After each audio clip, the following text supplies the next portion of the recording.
এত মজা হয়েছে বাপ বলার বাইরে, বুঝছো? আমরা আজকে এসেছি গোবিন্দপুর চরে। এখানে অনেক সুন্দর দেখতে পাচ্ছেন প্রাকৃতিক এর মধ্যে। আমরা এই চরাঞ্চলে এসে আমরা কলার থোড়, কলা এবং বরই দিয়ে পাঁচমিশালি আচার বানাইছি। সবাই বন্ধু বান্ধব মিলে আমরা সারাদিন চরে ছিলাম, মজা মাস্তি করছি।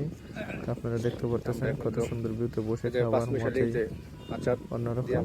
তারপর আমরা সবাই এগুলো কালেক্ট করছি, চরে গোসল করছি, খেলাধুলা করার পরে আমরা ভিডিও করতেছি আজকে যদিও। তারপরে আমরা আচার বানাই খাইলাম। আপনারা দেখতে পাচ্ছেন আমরা দেখি যে কে কিভাবে খাইতেছে, চলুন দেখা যাক।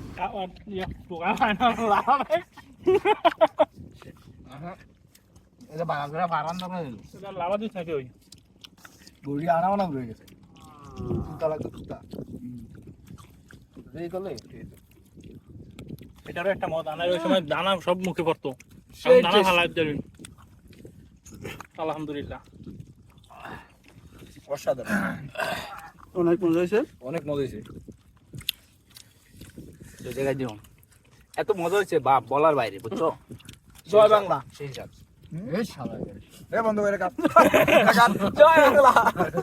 না অনেক কিছু জানো সেটা ওই দিনকে তো এরা প্রোগ্রাম করতে ইয়া থেকে ইত্যাদি হাঁটি এটা হেগো দিনকে খাইলে নাটা করে দিত গেটো গাইছে কোনটা আছে?